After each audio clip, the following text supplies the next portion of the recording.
Bienvenue, pendant que les enfants et les jeunes vont retrouver la classe.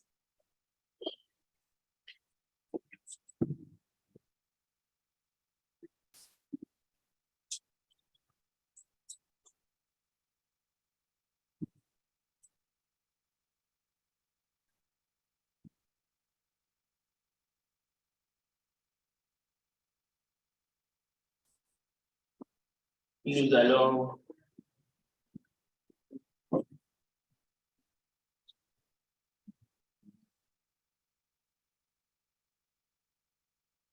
allons examiner les Écritures sur un thème, un sujet important dans la Bible, l'amour de Dieu. L'amour de Dieu, d'une manière que ça échappe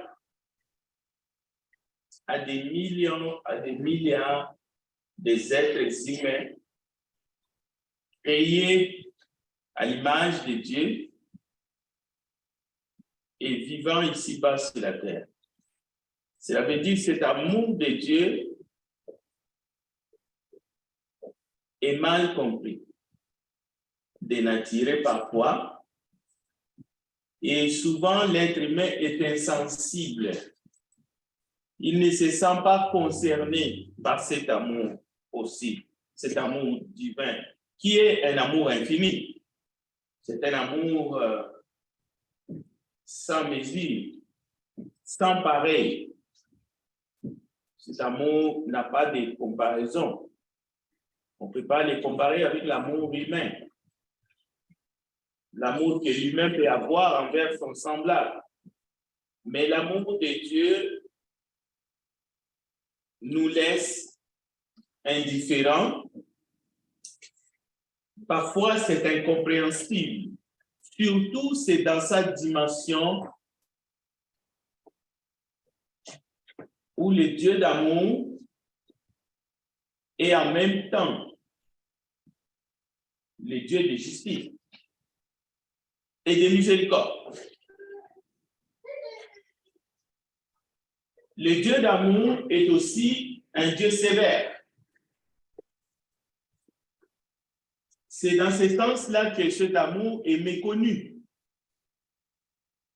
Il est mal interprété.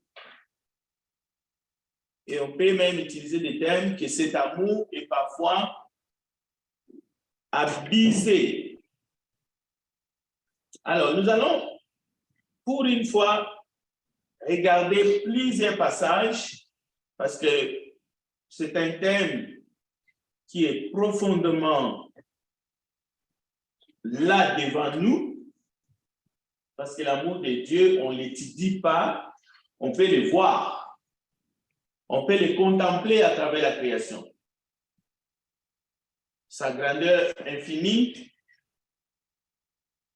le Dieu d'amour, c'est le Dieu de grâce. C'est un Dieu qui est plein de bonté. C'est l'amour du Père. Mais ce Père d'amour est en même temps le juge de la terre. Là, ça nous échappe, encore une fois. On ne comprend pas qu'il soit en même temps Père, plein d'amour et juge. Ça nous dépasse.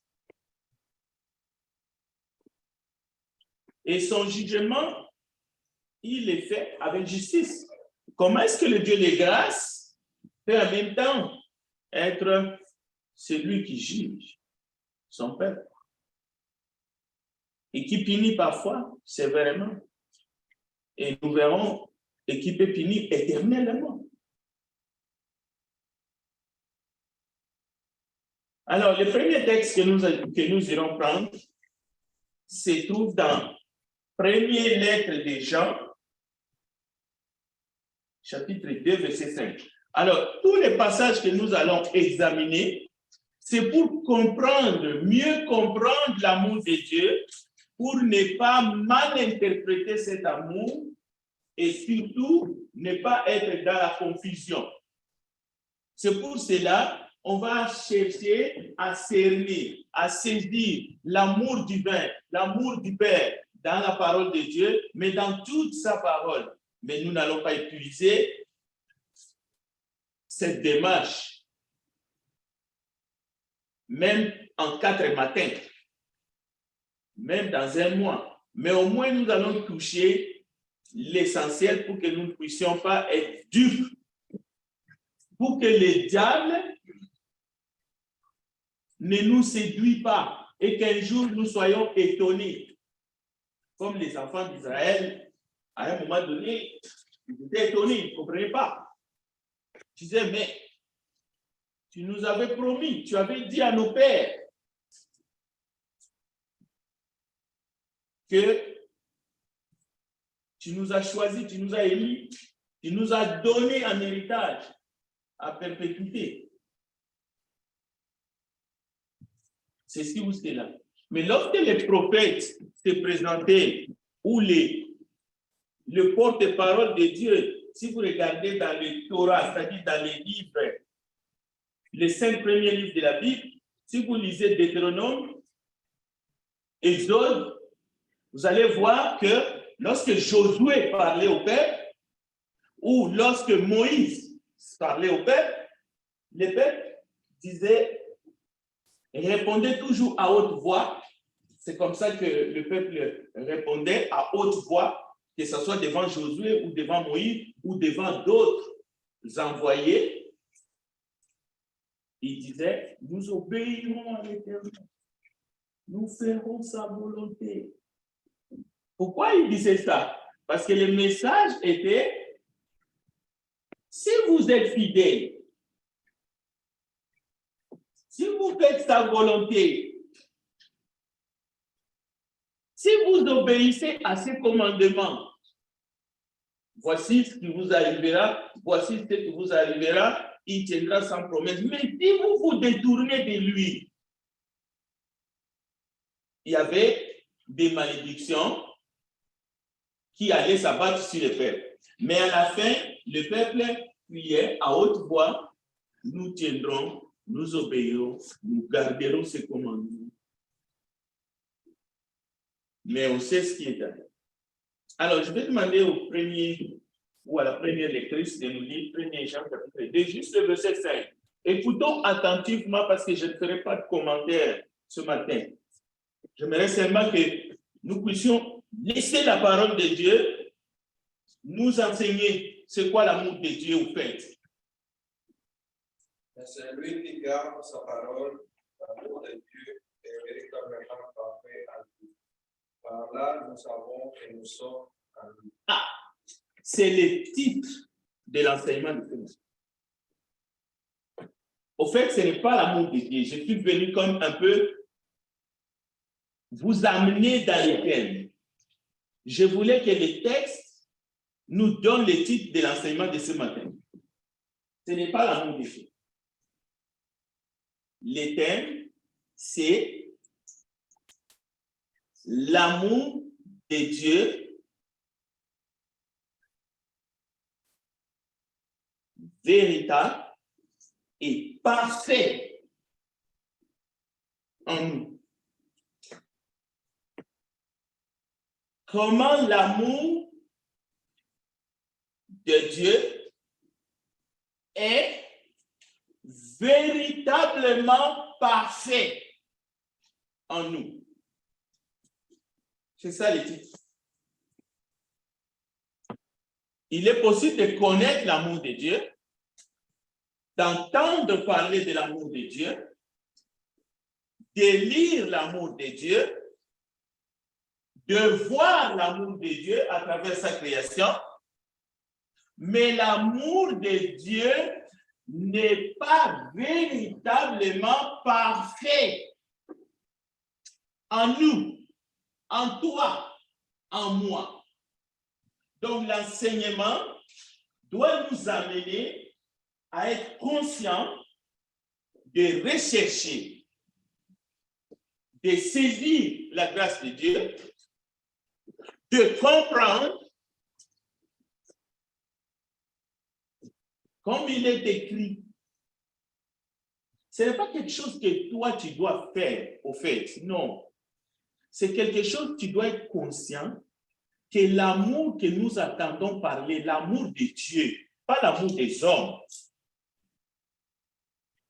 pas l'amour de la nature.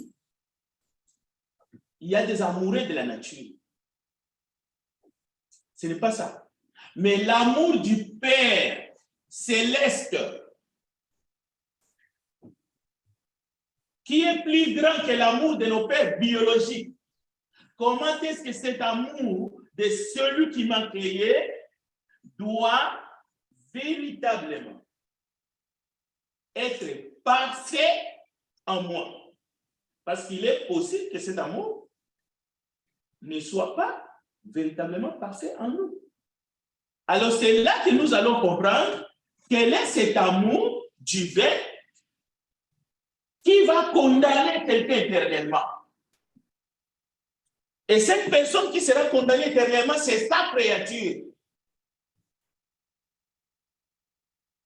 Ce n'est pas quelqu'un qui est sorti dans les bandes du diable. Vous allez comprendre que l'amour de Dieu va juger le vivant et le mort. Mais en celui, à l'homme ou à la femme, où l'amour de Dieu est véritablement parfait en lui, vivra éternellement avec Dieu. Au siècle des siècles, il sera en lui. Il contemplera sa gloire d'éternité en éternité. Alors, quand vous attendez amour de Dieu, amour de Dieu, amour de Dieu, c'est parce qu'on n'a pas regardé comme il fallait. Alors, c'est pour cela que les premiers textes nous donnent les thèmes de l'enseignement.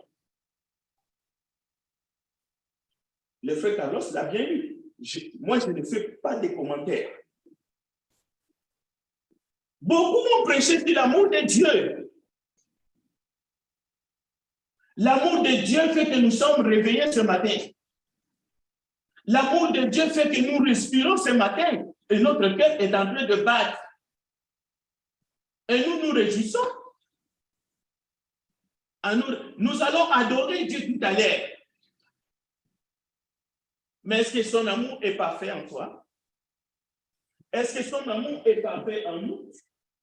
Est-ce que son amour était tout le temps parfait en Israël? L'élu de Dieu? Non. Il y avait des moments de tension. Il y avait des moments de conflit. Il y avait des moments où Dieu disait à Moïse, dit à ce peuple, non seulement ils m'ont provoqué, ils ont douté de moi, je vais leur donner la viande, mais ça va leur sortir dans les narines. Imaginez quelqu'un qui te dit, je te donnerai la viande, et tu réclames, tu vas en manger, mais ça va te sortir dans les narines. C'est aussi l'amour de Dieu, parce que tu mangeais de la manne, ce n'était pas suffisant, tu pouvais juste demander, peut-on avoir de la viande? Mais non, tu as murmuré, tu as boudé, tu as essayé de faire ta crise. Dieu te dit, ok, je te donne la viande, mais ça va te sortir dans les narines. C'est aussi l'amour de Dieu.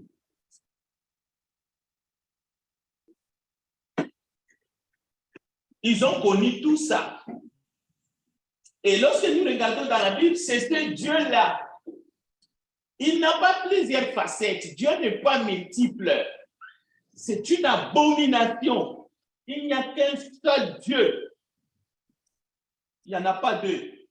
Parce qu'il dit, en dehors de moi, il n'y en a pas un autre.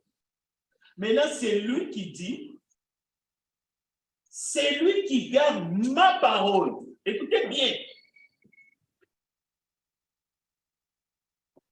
Il s'adresse au monde entier. Hommes, femmes, jeunes, personnes âgées, adolescents, toutes ces créatures de cœur. Et il nous aime. C'est pour cela qu'il a envoyé son fils mourir sur la croix pour nos péchés. Il nous dit, c'est lui qui garde ma parole. L'amour de Dieu est véritablement soit parfait en lui. C'est par là que nous savons que nous sommes en lui. Combien croient? J'ai été baptisé depuis ma naissance. Mes parents m'ont toujours emmené à l'église. Deuxième texte, Jean chapitre 14. Jean chapitre 14.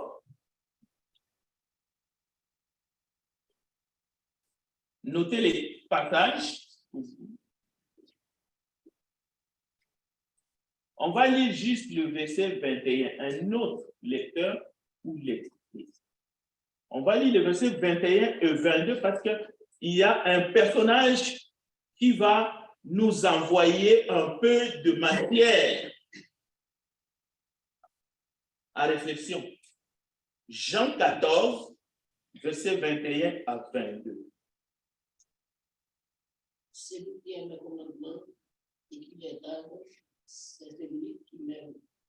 Et celui qui m'aime sera aimé du Père.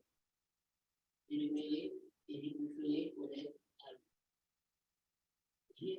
Je n'en pas du Seigneur. Le Seigneur, ou bien, il fera connaître à lui et non pour lui. Ah! Je vais juste revenir sur le mot que la sœur Marinette vient de nous lire. Il dit c'est lui. Il s'adresse au monde entier encore une fois, le Dieu d'amour. Le Père d'amour, qui nous aime tous, qui nous a enfantés au fait. En Adam. En Adam. Il a créé Adam, il a créé Ève.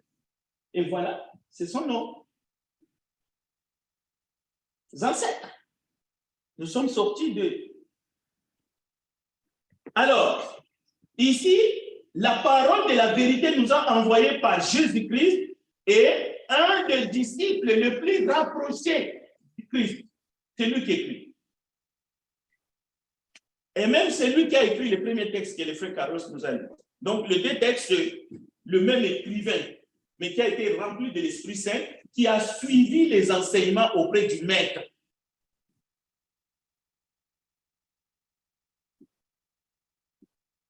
Quelqu'un qui travaillait dans une entreprise familiale, il vivait de la pêche. Il se réveillait très tard pour aller se faire piquer par les moustiques. Dans les lacs, dans les rivières, c'était ça son boulot. Mais un jour, il a abandonné les filets. Il a laissé les filets avec leur père, Zébédée. Il a suivi un homme. Il sera formé à côté de lui. Il sera formé.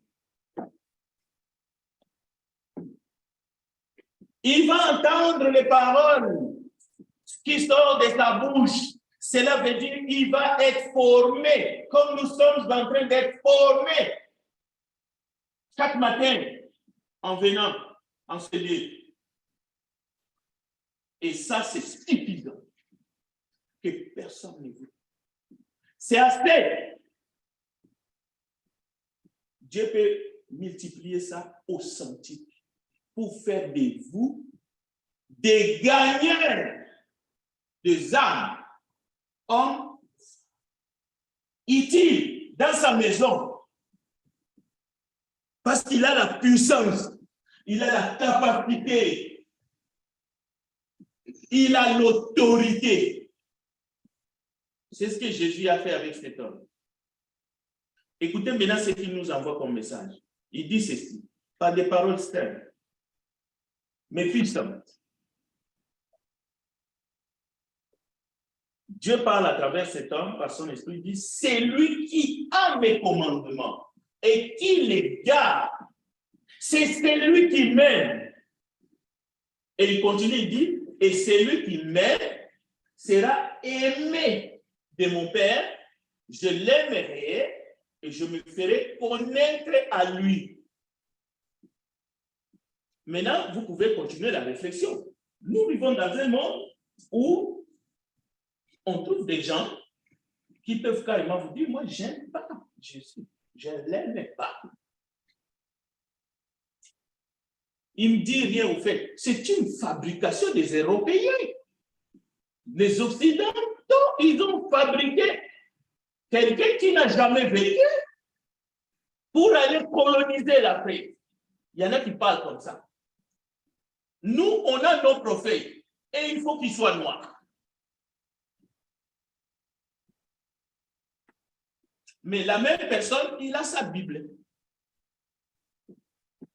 Je viens de l'Afrique, je connais des églises des Noirs, même les Kimbanguistes lisent la Bible. Ils ont les prophètes noirs. J'ai beaucoup de respect pour lui, parce qu'il a été emprisonné pendant plus de 30 ans. C'est le seul prisonnier au monde qui a été incarcéré par les colons aussi longtemps, et il est mort en prison. C'est un prophète. Je n'ai pas vécu à son temps, mais il y a des témoignages qui faisaient même des miracles.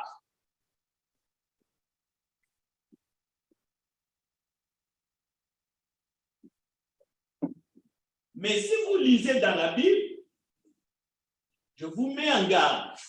Il est écrit dans la Bible, et c'est Jésus qui parle. Il dit, celui qui a mes commandements et qui les garde, c'est celui qui m'aime. Et celui qui m'aime sera aimé de mon Père. Je l'aimerai et je me ferai connaître à lui. Le petit commentaire que je peux faire ici, c'est seulement, si quelqu'un n'aime pas Jésus, ben, Jésus ne se fera pas connaître à lui. Je n'ai rien ajouté. C'est ce qu'il est dit. Dieu se laisse connaître par ceux qui le cherchent.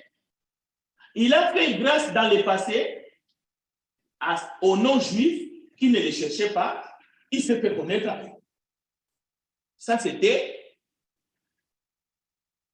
Mais en ce temps-ci, depuis que nous avons les Écritures au complet, nous lisons que chercher Dieu pendant qu'il se trouve. C'est lui qui aime Dieu. Jésus dit, c'est lui qui m'aime. C'est celui-là qui sera aimé de mon Père. C'est-à-dire le Dieu d'amour que nous chantons. Il a ses préférences dans son amour. Alors, c'est pour cela, tu peux connaître l'amour de Dieu, mais notre thème de ce matin, pour ceux qui viennent se joindre à nous, se trouve dans 1 Jean chapitre 2. Il faut que l'amour de Dieu soit véritablement parfait en vous.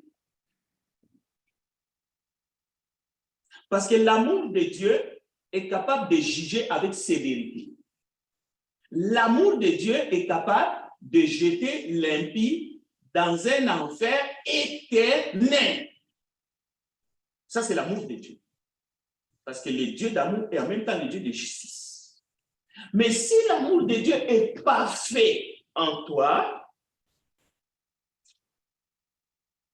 toutes les richesses, tout l'héritage en Christ, gratuitement, vous l'avez. Il vous le donne. Même si vous voulez, vous ne pouvez pas l'acheter. Parce que lui, il ne le vend pas. Un jour, Moïse a dit, fais-moi voir ta gloire. Nous verrons encore. Regardez Deutéronome chapitre 7 pour essayer de prendre un peu quelques textes disons dans l'ancienne alliance, comme nous avons pris aussi dans la nouvelle alliance. Nous allons aller lire seulement un verset, Deutéronome chapitre 7, verset 13, pour que nous puissions voir le fil conducteur de l'amour de Dieu depuis la Genèse jusqu'à dans l'Apocalypse. Et qu'on ne se trompe plus, qu'on ne parle plus avec légèreté de l'amour de Dieu. Qu'on ne trompe personne étant dans ce monde. Qu'on ne donne pas de faux espoirs aux gens qui s'endurcissent eux-mêmes, qui ferment leur cœur à l'amour de Dieu.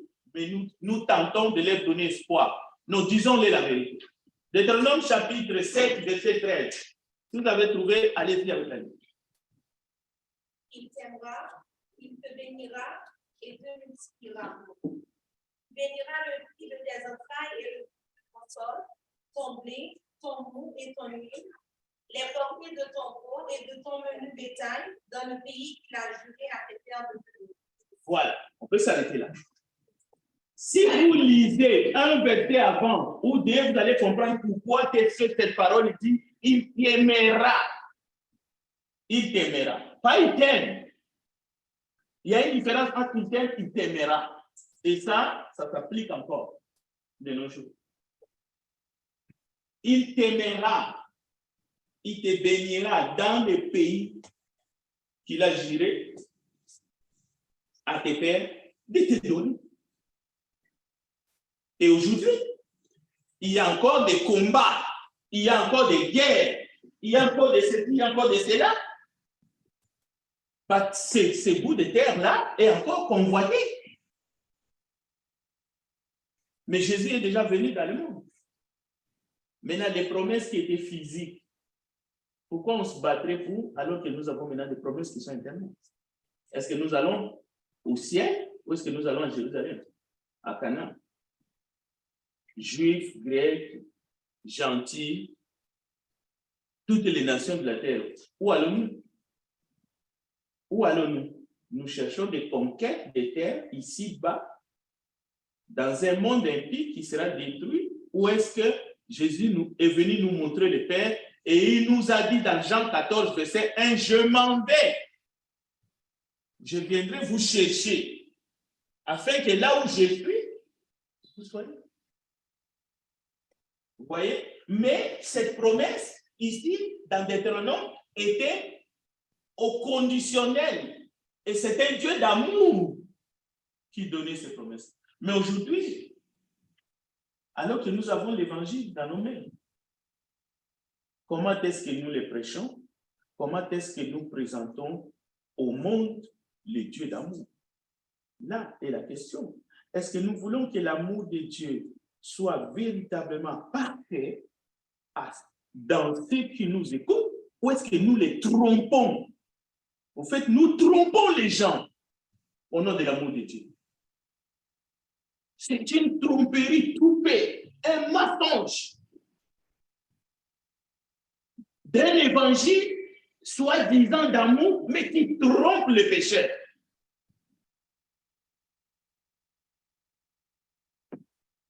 Proverbe chapitre 8, verset 17. J'aime ceux qui m'aiment. On peut en faire un serment. Est-ce qu'on peut présenter l'évangile à quelqu'un qui ne connaît pas Dieu en lui disant Dieu est amour, Dieu veut te sauver de tes péchés, mais en gardant en tête cette vérité qui se trouve ici dans Proverbe chapitre 8, verset 17. Cette vérité, la voici, je vais la répéter. Regardez dans votre Bible, vous allez la trouver, elle est là. Cette vérité ne va pas disparaître dans votre Bible, à moins que vous changez les livres. J'aime ceux qui m'aiment, et ceux qui me cherchent me trouvent. Donc, nous avons toujours la vocation d'aller même vers ceux qui ne cherchent pas Dieu, ceux qui s'en foutent complètement. C'est notre mission. On ne peut même pas les condamner. Ce n'est pas le ministère de la condamnation, loin de là. C'est l'évangile de la vérité. À un moment donné, on doit dire aux gens, écoutez, il y a un danger de rejeter la grâce et la bonne nouvelle de Jésus-Christ. Nous ne devrions pas avoir peur de le dire. Nous ne devrions pas changer le message.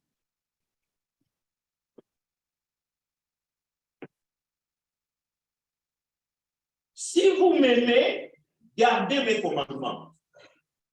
Ça veut dire si vous ne m'aimez pas, faites ce que bon vous semble. Mais il y a des conséquences. Et ces conséquences peuvent devenir éternelles. Par exemple, quand nous disons des conséquences éternelles, ne pensez pas toujours directement à l'enfer. Non. Parce que l'enfer sera ouvert lors du jugement dernier. Mais elle est réelle, elle est là, elle est tangible. Fin de construction. Quand une maison est bâtie, hein, elle est là, comme c'est ce bâtiment qui est là. Vous ne pouvez pas l'ignorer. C'est fini. La construction est finie. Elle est là. Elle existe. Ce bâtiment existe. Tu ne peux pas faire comme s'il n'était pas là. Fini construction, fini payé. C'est la même chose comme l'enfer. Ce n'est pas parce que la porte n'est pas ouverte, le jugement de Dieu n'a pas encore eu lieu pour que Satan soit jeté dedans. On veut faire semblant comme si ça n'existe pas. Alors laissons les gens tranquilles. Si vous allez dans l'enfer, il n'y a personne dans l'enfer. C'est ça le discours des moqueurs. Il n'y a personne dans l'enfer. Pourquoi vous voulez faire peur aux gens? Mais c'est dans la Bible. Et l'enfer, ce n'est pas dans la Bible. Qui vous a dit que l'enfer est dans la Bible, dans le sens que cette maison existe, donc l'enfer est dans la Bible? Non. L'enfer est fini, construit. Bien là, Dieu l'a préparé, c'est prêt. Le feu, tout est là. Il suffit juste, boum! Les gens vont commencer à être balancés là-dedans et puis ça va être trop tard à ce moment. Ce n'est pas une histoire pour les enfants. Non. C'est une réalité pour les adultes. Alors, si vous m'aimez, gardez mes commandements. Jésus lui répondit encore, si quelqu'un m'aime, il gardera ma parole. Et mon Père l'aimera, nous viendrons à lui et nous ferons notre demeure chez lui. Pourquoi est-ce qu'un Dieu d'amour a besoin encore de nous envoyer de tels messages? Si quelqu'un m'aime, il gardera ma parole, et puis mon Père l'aimera, mais Dieu n'est pas un Dieu d'amour. Quand un Dieu d'amour est en train de nous envoyer comme si... Non, écoutez, c'est pour dire que Dieu sait que nous sommes des responsables. Des êtres libres, doués de connaissances, de sagesse, de choix. Alors, il ne veut pas nous manquer. Il ne veut pas que quelqu'un puisse dire un jour, si je le savais, c'était comme ça, j'aurais peut-être fait des efforts, j'aurais peut-être combattu pour la foi. Écoutez, je lis dans Jean 16, car le Père lui-même vous aime parce que vous m'avez aimé. Ne confondez pas l'amour du Père initial parce qu'il a envoyé Jésus dans le monde, ça ne s'arrête pas là. Il y a la partie, qu'est-ce que nous avons fait de Jésus dans notre vie? Qu'est-ce que nous avons fait avec la parole de Dieu dans notre vie quotidienne? Il y a cette partie-là. Malheureusement, beaucoup de gens dans cette époque ne connaissent que le pardon. Demandez pardon. Mais écoutez, demander pardon peut devenir synonyme de se moquer de Dieu. Et comme on ne se moque pas de Dieu, ce qui arrive, c'est l'endurcissement. Si vous prenez un morceau d'autocollant, des tailles, vous les collez sur ces murs, vous l'enlevez, vous les collez là-bas, vous l'enlevez, vous les collez là-bas. À un moment donné, ça ne va plus coller. Les tailles, tu vas le mettre, ça tombe. C'est ça qui arrive lorsqu'on n'a pas la crainte de Dieu et on pense qu'on va subtiliser Dieu de son côté, pardon. On devient comme une tape où tu l'as mis là, tu as enlevé, tu as mis là, tu as enlevé, tu as mis là, tu as enlevé, après tu mets, ça tombe. C'est la définition de l'endurcissement. Nous allons l'entendre dans le message tout à l'heure. Où Dieu livre les impies dans leur raisonnement pervers. C'est ça le message de ce matin. Je vous donne l'avant-goût. Où il est écrit que celui qui est injuste continue à être injuste. C'est écrit. Nous allons le lire tout à l'heure dans Apocalypse chapitre 20. C'est-à-dire Dieu livre. C'est pour cela il n'y a pas de grâce à bon marché. Il n'y en a pas. La grâce a coûté au Père son Fils unique, au Fils sa vie. Et à nous, on ne peut pas badiner avec si nous sommes des enfants de lumière. Il faut que l'amour de Dieu soit véritablement passé en nous. Alors, terminons par Jean 15, verset 14. Jean 15, verset 14, c'est un texte phare. Je vais m'arrêter là. Pour prendre les questions s'il y en a. Quelqu'un peut nous lire juste Jean 15, verset 4. Vous êtes mes amis si vous faites ce que je vous commande. Voilà. Ah, beaucoup de gens se croient amis de Dieu. Hein? Et il y en a même qui se croient amis de Dieu parce qu'ils sont péchés.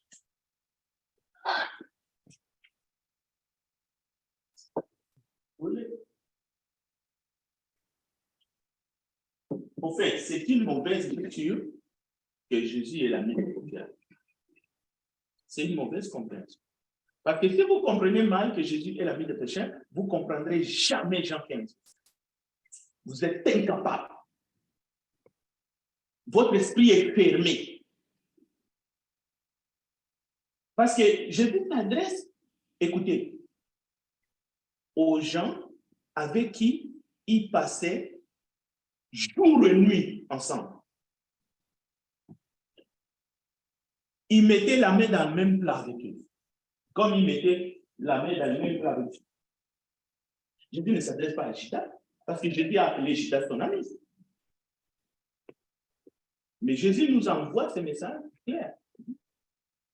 Il dit à ses disciples, imaginez en nous, vous êtes mes amis, et ces commandements ne sont pas bénis. Et nous avons la parole. Alors, question, commentaire, je veux prendre le temps.